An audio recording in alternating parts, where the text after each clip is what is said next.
반갑습니다. 돌집사TV입니다. 자, 오늘은 화물 운송 종사 자격시험 3과목 안전운행 최신 자료로 핵심만 보도록 하겠습니다. 자, 먼저 시작하기 전에 늘 드리는 말씀인데, 자, 제 스크립트에 지금 말씀드리는 이 내용들은 제가 직접 요약 정리하고 설명드릴 부분 내용들을 추가해 놓은 것이기 때문에 읽는다고 불편해 생각하지 마시고 이 내용들 그대로 알아두시면 되는구나 라고 생각해 주시면 되겠습니다. 즉 제 설명도 다 적어 두었다 라고 알아두시면 되겠습니다. 자, 그럼 바로 3과목 안전운행 시작하겠습니다. 자, 먼저 2장부터 시작할 건데요. 1장에서는 나올 문제가 아예 없습니다. 자, 그래서 2장부터 볼 건데요. 자, 운전자 요인과 안전운행입니다. 자, 먼저 교통약자에 대해서 한번 보도록 할게요.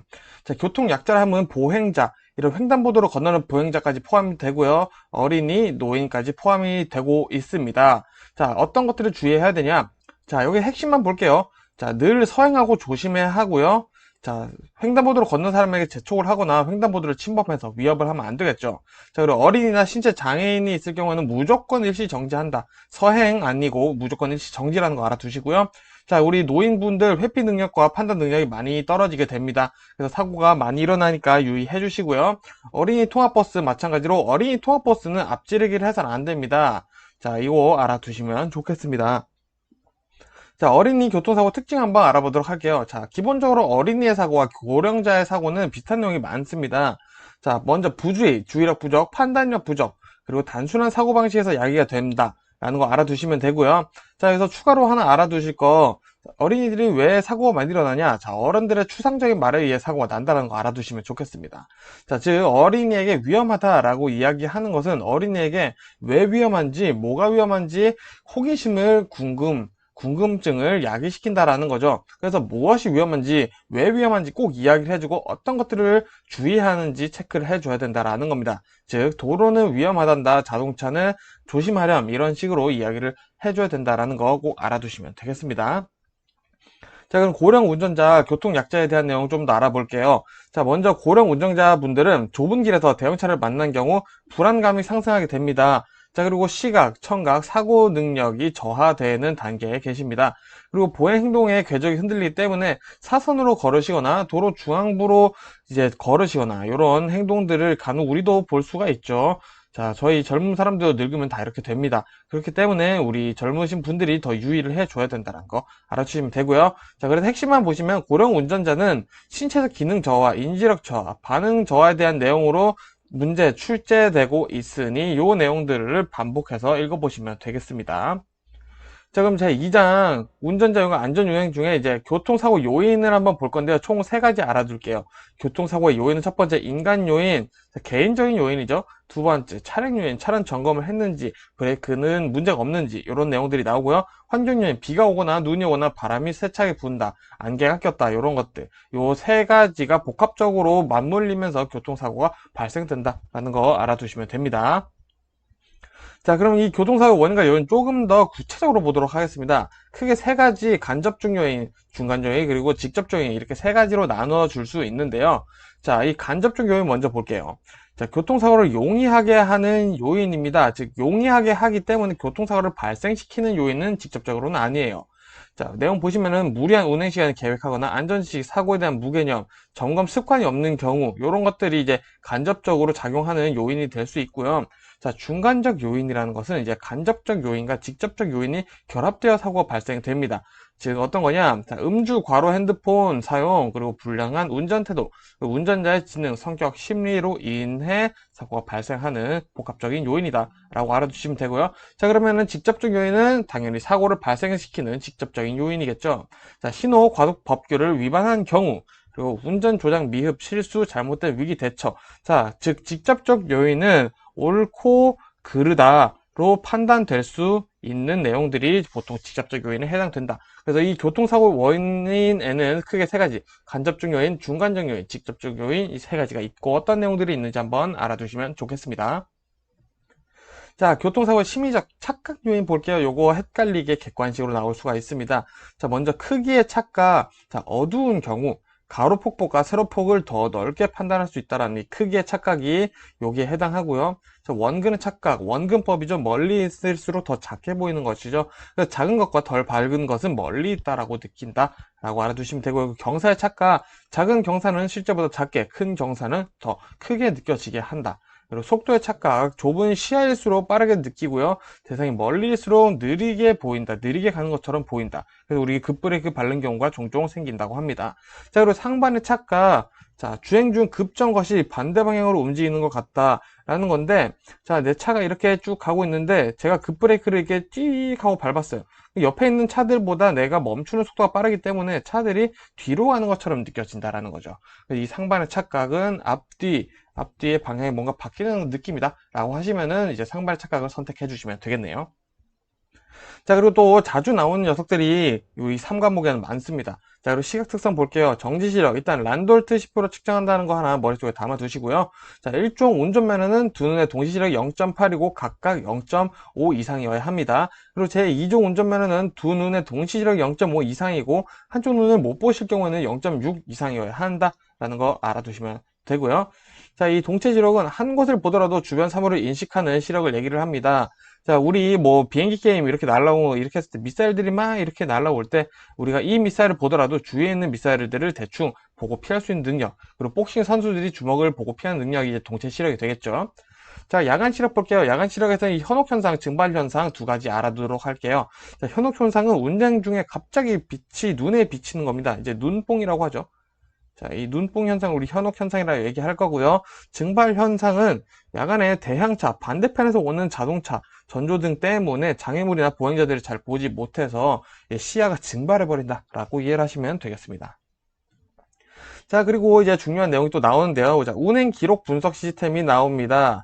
자, 어떻게 활용되고 어떻게 수집되고 어떤 정보가 있는지 알아보도록 하겠습니다. 자, 먼저 이 운행 기록 분석 시스템의 활용은 자동차의 순간 속도, RPM, 분당 회전수죠, GPS 위치, 그리고 방위각, 브레이크 신호, 각도의 운행 기록 자료 등등을 분석을 한다라는 거 알아두시고요. 자, 이 자료들을 바탕으로 운전자의 운전 습관을 알아냅니다.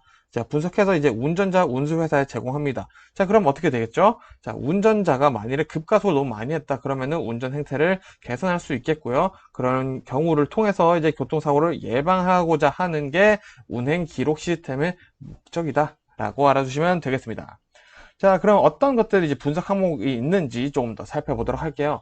자, 운행 기록 분석 시스템의 분석 항목은 자동차의 운행 경로에 대한 궤적. 자, 이 궤적만 외워두시고요. 운전자와 시간대별로 운행 속도, 주행거리 비교. 자, 요거 외워주시면 되겠죠. 그리고 진로 변경 횟수, 사고 위험도 측정, 과속, 급출발 등 위험한 운전 행동 분석. 자, 위험한 운전 행동 분석 요거 외워주시면 되겠죠. 그리고 그 밖에 기타 등등이라고 되어 있습니다. 자, 그래서 객관식으로 나오기 아주 좋은 문제입니다. 자, 그럼 이 운행 기록 분석 시스템의 결과의 활용도 또한 시험에 자주 나오고 있습니다. 자, 그럼 이것들을 분석해서 어디다 활용하냐? 자, 자동차 운행 관리. 그리고 아까 운전자에 대한 교육, 행태 개선한다고 되어 있었죠. 자, 그리고 교통수단 및 운행 체계가적 개선할 수 있고요. 교통행정기관, 정부의 운행 계통 및 운행 경로가적 개선하는 데 도움이 됩니다.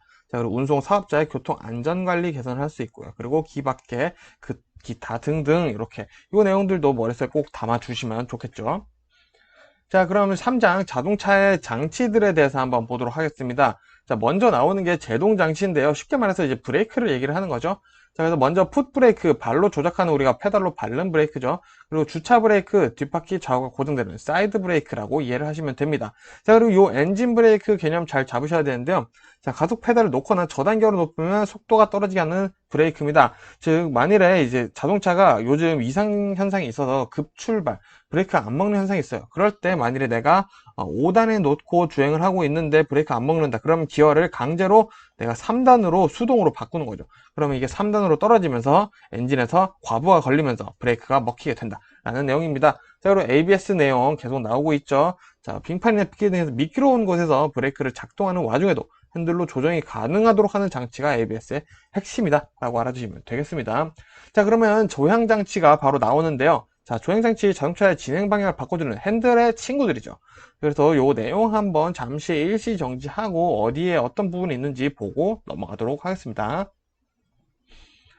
자, 그러면 조향장치의 구비 조건. 자, 이런 거 시험 문제에 자주 나온다고 말씀드리고 있어요.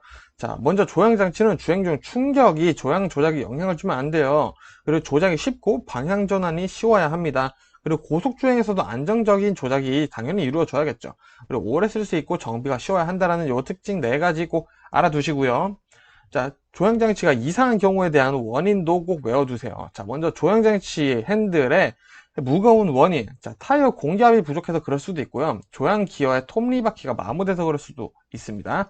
그리고 앞바퀴 정렬 상태가 불량하거나 타이어의 마면, 그리고 조향 기어 박스 내 오일이 부족한 경우다. 자, 요거 바꿔서 나올 수 있겠죠. 오일이 과다한 경우인가? 이런 식으로 나왔을 때, 오일이 부족한 경우 조향 핸들이 무겁다. 라고 외워두시면 되겠습니다. 자, 조향 핸들이 한쪽으로 쏠리는 원인입니다. 먼저 마찬가지로 타이어의 공기압이 불균형할 수 있고요. 앞바퀴 정렬 상태 불량, 그리고 쇼업소바의 작동 불량하거나 허브 베어링 마멜이 과다하다. 자, 그러면은 요 앞에 두 내용은 조향 핸들에 늘 영향을 미치는 친구들이라는 거 우리가 알겠어요.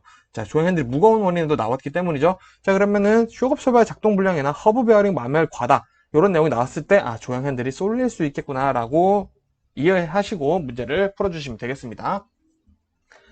자, 그리고 조향장치의 이제 구성들 한번 볼게요. 굉장히 중요합니다. 시험에 정말 자주 나와요. 자, 이제 휠 얼라이먼트라고 하는 이제 어벤져스 같은 친구들이 있습니다. 그 중에 한 친구가 이제 캠버라고 불리는데, 자, 요거는 일단 사전적 정의를 보면 자동차를 앞에서 봤을 때 앞바퀴의 좌우 각도입니다. 자, 이렇게 수직선을 그었을 때 좌우의 각도를 이제 우리는 캠버 각이다 라고 이야기를 하는데, 요것은 크게 중요하진 않고요. 어떤 역할을 하는지 더 중요합니다. 자, 차축이 휘는 것을 방지하고 하중을 봤을 때는 앞바퀴 아래쪽이 벌어지는 것을 방지를 한다 라는 게 캠버의 역할이다 라는 거, 요걸 알아두시는 게 더 중요하고요. 자, 캐스터도 볼게요. 자, 자동차 옆에를 봤을 때 조향축의 앞뒤 각도라고 하는데, 자, 중요한 건 뭐다? 자, 요겁니다. 자, 캐스터는 주행 중 조향 바퀴에 방향성을 부여하고 복원력을 준다라는 게 캐스터라는 거 알아두시면 되고요. 토인 볼게요. 토인도 중요합니다. 자, 토인은 모든 운전 자격증에 나오는 내용이죠. 자, 자동차 앞바퀴 부분에 뒷바퀴 부분보다 좁은 겁니다. 즉, 앞바퀴가 이렇게 있는데 요 방향, 그리고 요 방향을 보셨을 때, 방향이 아니라 이제 넓이죠. 넓이가 요 앞부분이 더 좁은 겁니다. 요거는 지금 앞바퀴예요. 앞바퀴에 앞부분이 조금 안쪽으로 몰려 있는 것이 토인이다. 그래서 이 토인이 되어 있는 게 중요하고, 뒷부분이 더 넓을 경우는 이제 토인인데, 앞부분보다 뒷부분이 넓으면 이제 토아웃이라고 하죠.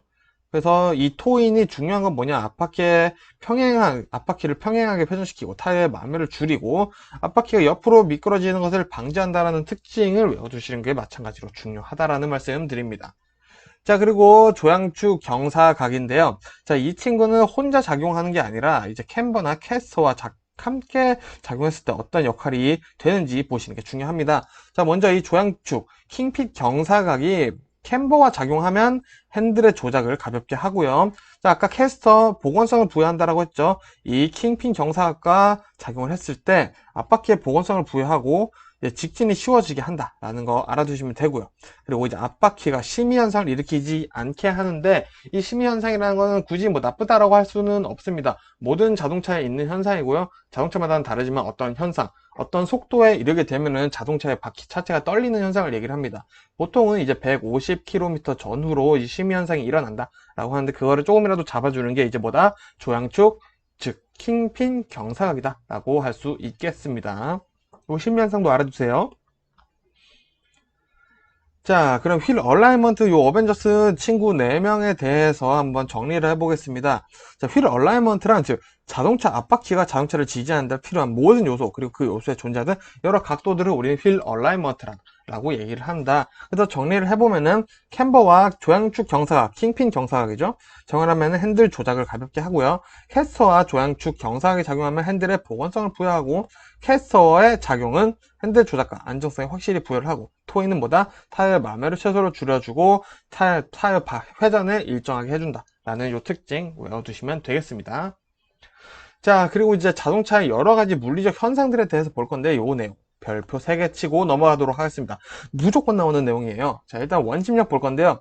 자, 속도 2배 차이 원심력은 4배 작용이다. 자, 요거는 제가 편의상 쉽게 해놓은 겁니다. 구체적인 공식으로는 전혀 이렇진 않지만 보통 시험 문제는 어떻게 나오냐?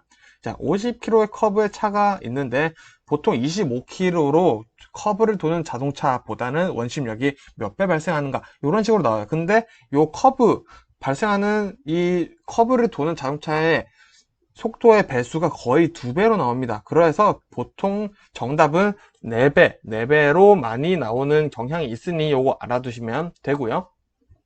자, 스탠딩 웨이브 현상 알아보도록 하겠습니다. 타이어가 땅과 마주한 접지면을 기준으로 찌그러진 타이어가 복원되지 않고 다시 접지되며 타이어에 진동의 물결이 남는 현상.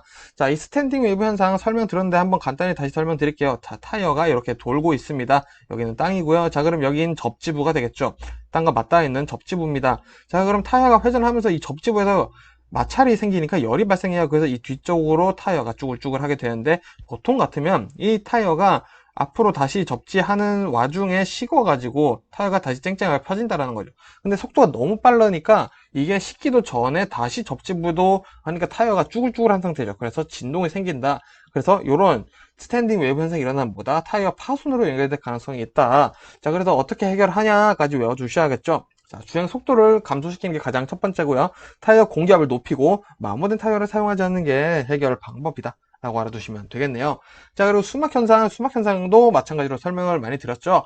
자, 자동차가 고속으로 고인 무리를 지날 때 쫙 하면서 무리를 미끄러지는 접지력을 상실하면 미끄러지는 현상이죠.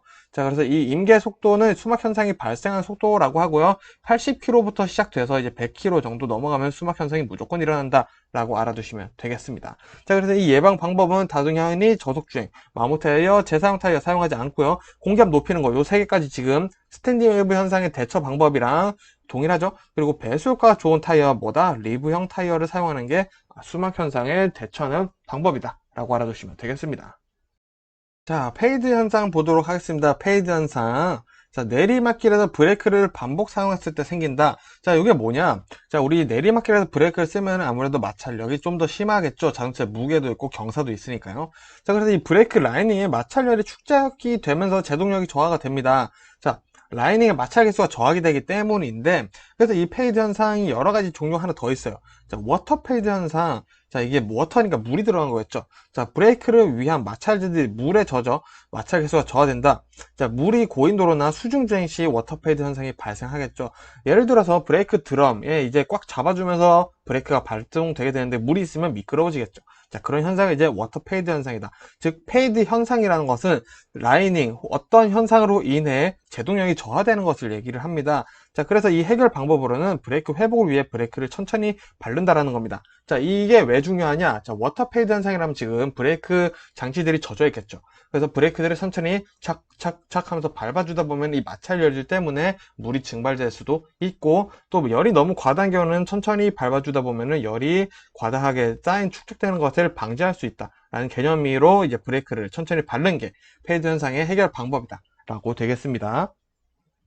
자, 베이퍼록 현상 보겠습니다. 마찬가지로 중요하죠. 자, 요 베이퍼록 현상도 이제 내리막길에서 풋브레이크를 과다 사용하는데 이제 페달을 많이 밟았다라는 거죠.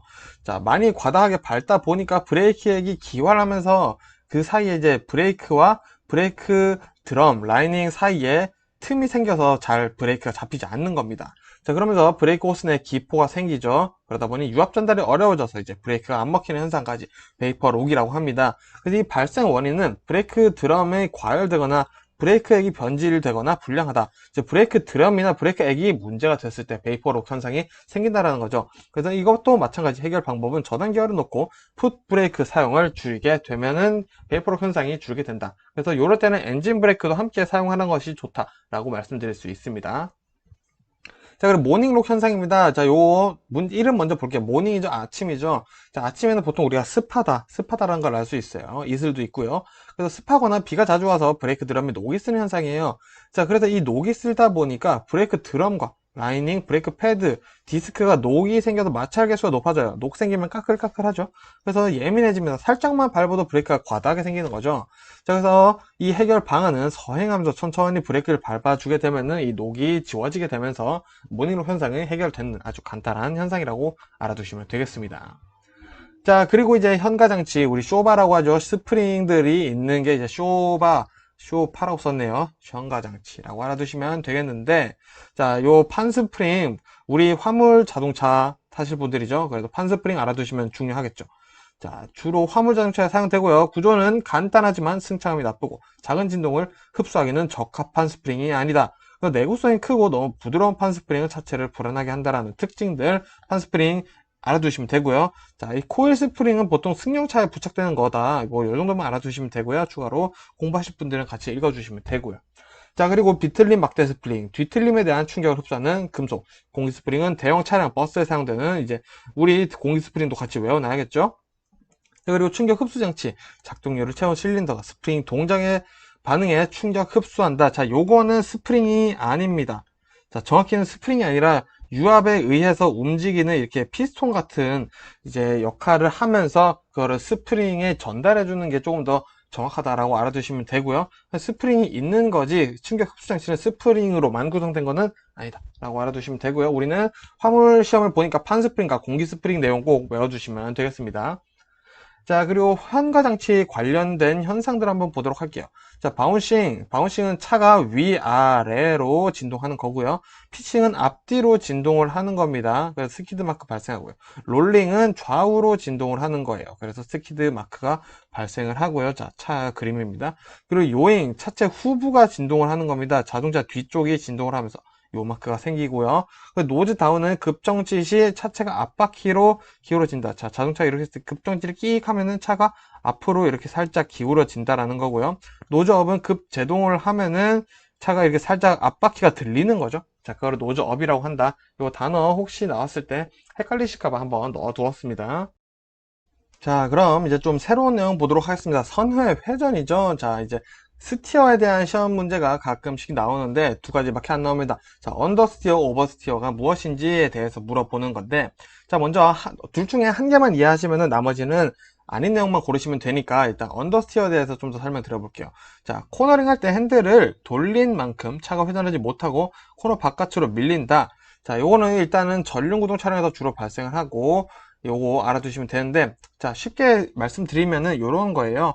자, 이렇게 커브 도로가 있습니다. 이렇게 가는데 자동차가 핸들을 돌렸는데 이렇게 가야 되는데, 자, 핸들 속도가 너무 빠르다 보니까 이렇게 튕겨져서 더 크게 회전을 하게 된 게 이제 언더스티어다라는 겁니다. 자, 그럼 반대로 오버스티어는 너무 안쪽으로 돈 거를 오버스티어라고 할 수 있겠죠. 자, 더 크게 도는 걸 언더스티어, 좁게 도는 걸 오버스티어라고 하시면 됩니다. 그래서 이 언더스티어는 전륜구동 차량에서 발생을 하니까 오버스티어는 후륜구동 차량에서 발생한다고 반대로 알아두시면은 두 개 다 외우실 필요 없겠죠. 하나만 잡고 외워두시면 되겠습니다. 자, 그리고 간간히 나오는 문제예요. 타이어 마모에 영향을 주는 문제. 자, 어떤 것들이냐 간단히 보고 넘어갈게요. 타이어 공기압, 차의 하중, 차의 속도, 커브길, 브레이크, 노면, 그리고 기타, 정비불량, 기온, 운전 습관인데 여기서 좀 자주 나오는 정답으로 뭐냐면 막 대기압 이런 식으로 문제가 나옵니다. 자, 그래서 정확히 대기압은 타이어 마모에는 영향이 없다라고 알아두시면 되겠습니다.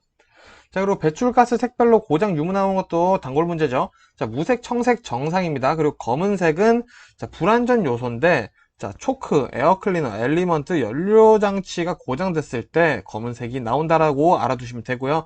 백색도 마찬가지로 문제가 있는 거예요. 실린더 위로 올라와 연소, 자, 이런 내용들이 있는데 원인 알아두시는 게 좋죠. 헤드 가스킷, 오일 실이 노후, 피스톤링이 마모됐을 때는 배출가스가 백색, 흰색으로 나온다라는 거 알아두시면 되겠습니다. 이거 꼭 외워주시고요.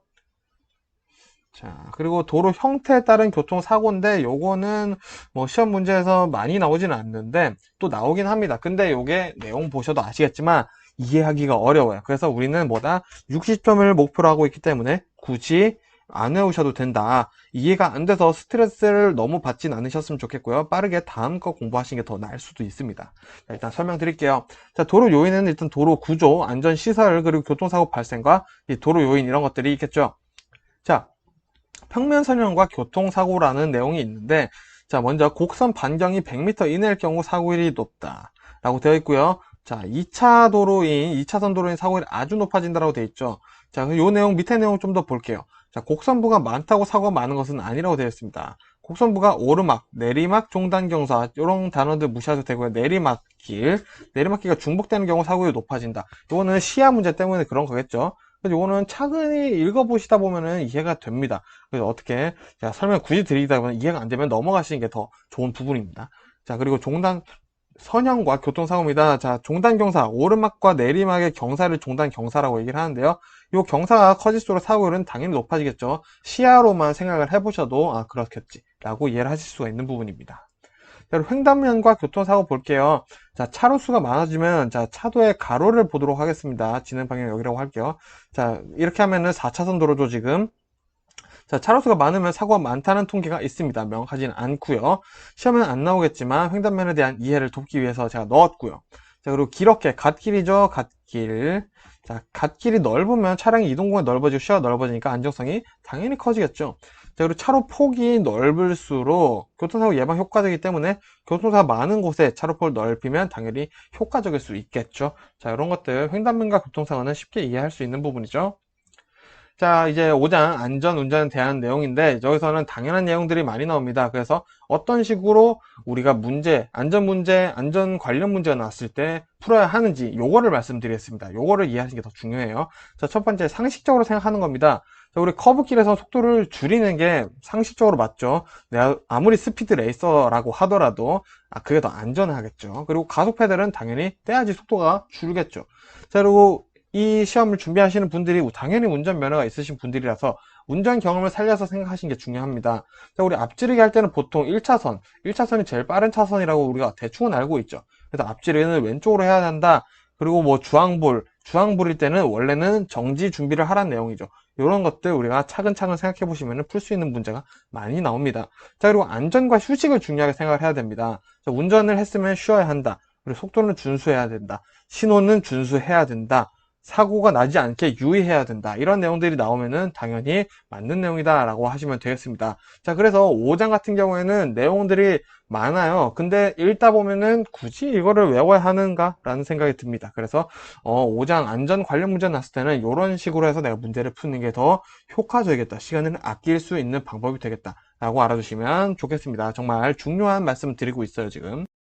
자, 그래서 안전운전 5가지 기본 핵심 요 정도는 제가 알아두셔야 된다 라는 내용을 좀 넣었습니다. 자, 일단 운전 중에는 전방에 먼 곳을 주시한다. 특이하죠. 운전할 때는 앞을 보고 있어야 되는 건 아니고 전방에 먼 곳을 주셔야 된다는 내용. 헷갈리실까봐 넣었고요. 전체적으로 보는 시야는 동체 시력이다라는 거 알아두시고요. 그 시야를 여기저기 두면서 운전하라고 합니다. 그건 너무 정신없는 거야 라고 생각하실 수 있는데 시험 문제에 이게 맞다라고 되어 있으니 헷갈리지 마시라고 제가 넣었고요. 자, 다른 사람들이 나를 볼 수 있게 운전을 해야 한다. 자, 경적을 잘 사용하는 것도 중요하고요. 네, 전조등을 켜고 그리고 상향등을 켜는 것도 안전 운전하는데 굉장히 중요한 역할을 하고 있다라는 거 이런 거 헷갈리실까봐 제가 내용 넣어뒀으니 꼭 알아두시고요. 자, 그러면은 이제 특별하게 외워야 되는 내용들 계절별 유의사항 한번 알려드리도록 하겠습니다. 자, 먼저 봄철 교통사고인데요. 자, 지금부터 제가 말씀드린 내용 들어보시면 바로 이해가 되실 거예요. 자, 새벽엔 도로가 얼어 있을 수 있습니다. 봄은 아직 살짝 추워요, 밤에는. 자, 그리고 지반이 약해집니다. 자, 얼음들이 녹기 시작하다 보니 지반이 약해질 수 있겠죠. 그래서 낙석이나 도로에 균열이 발생할 수 있습니다. 자, 그리고 황사로 인해 시야가 가려져 운전 중 장애가 발생할 수 있겠죠. 그리고 기온이 풀리기 때문에 몸이 나른해지고 충곤증 때문에 졸음운전이 야기될 수 있습니다. 그리고 보행자 돌발 상황, 몸이 풀리기 때문에 갑자기 이렇게 뛰쳐나오는 친구들이 생긴다고 하네요. 자, 그리고 개학 시즌이 있죠. 3월에 어린이 사고, 노약자 사고 증가한다는 거 알아두시면 되고요. 그래서 충분한 휴식이 필요하다라는 게 봄의 교통사고 요인입니다. 자, 여름도 마찬가지예요. 우리 여름 하면은 장마가 먼저 떠오르죠. 그리고 무더위가 있습니다. 자, 어떤 사고들이 일어날까요? 자, 악천후와 우리 불쾌지수 끈적끈적한 불쾌지수 상승으로 복합적 작용을 하면서 교통사고를 일으킬 수 있고요. 노면에 물이 많이 고여 있어서 급제동을 유의해야겠죠. 그리고 열대야로 인해 수면 부족 때문에 졸음운전이 생길 수도 있고요. 불쾌지수가 높아져서 난폭운전, 다툼, 경적이 증가합니다. 그리고 보행자가 우산을 사용하기 때문에 보행자가 차를 보고 피하지 못하는 상황도 생길 수 있다는 거. 그럴 수도 있겠네 라는 생각이 드시죠. 그리고 자동차의 냉각수 점검을 제일 자주 해줘야 되는 시기가 바로 여름이다. 더우니까 그렇죠. 차량 내 습기를 잘 제거해 줘야겠죠. 자, 이렇게 여름 하면 떠오르는 것들 잘 고민하시다 보면 굳이 외울 필요는 없습니다. 가을도 볼까요? 자, 가을 요 특징 하나 알아둘게요. 가을이 안개가 가장 심한 계절이다. 요거는 모르셨을 수도 있어요. 그래서 안개로 인해 노면 동결로 제동사고가 발생하기도 하고요. 단풍 등 경치 구경하면서 운전하다 보니까 주의력 부족 사고가 발생을 많이 합니다. 자, 그리고 우리 추수 계절이 다가왔죠. 농번기, 농기계통이 국도에 굉장히 많아집니다. 그래서 사고 주의하셔야 되고요. 갑자기 꽃샘추위가 생길 수도 있죠. 꽃샘추위는 봄이지만 가을에도 갑자기 추워질 수 있어요. 그래서 주의력이 하락할 수 있고요. 자, 행락절, 단풍놀이, 체육대회 이런 것들 때문에 사고가 많이 날 수도 있겠죠. 자, 그러면 겨울 보면서 마무리 해보도록 하겠습니다. 자, 겨울에는 일단은 사고가 가장 많은 계절이 바로 겨울이다. 자, 빙판길 충돌, 추돌, 도로 이탈 사고 많이 발생하고요. 먼 거리에 도로가 평탄해지면 실제로는 빙판기에 이제 빛의 반사 때문에 빙판길인데 착각할 수도 있다라는 거. 그리고 보행자들이 추위에 떨어서 목적지까지 최단거리 이용한다. 자, 예를 들어 볼게요. 여기 버스 정류장 있고 여기도 버스 정류장 있고 여기 횡단보도가 있습니다. 자, 근데 여기 횡단보 여기 이제 말이 안 나오네요. 자, 여기 버스 정류장으로 가려는 보행자가 초록불이 됐어요. 그럼 이렇게 가는 게 아니라 추우니까 빨리 가야지 하면서 대각선으로 뛰어간다라는 겁니다. 그러면 여기서 오는 차와 충돌할 수가 있을 수도 있겠죠. 자, 그래서 무단횡단 사고가 잦아지게 됩니다. 자, 그리고 자동차가 돌아가는 스피 현상이 잦고요. 말씀드렸던 것처럼 가장 사고가 많은 계절이라는 거 꼭 알아두시면 되겠습니다. 자, 이렇게 해서 3과목은 외울 내용도 많았지만 이해하면서 풀 수 있는 내용도 많기 때문에 힘내서 공부를 하신다면은 좀 득점을 많이 할 수 있는 부분이라고 말씀드리고 싶네요. 자, 그럼 저는 4과목으로 또 인사드리도록 하겠습니다. 고생하셨습니다.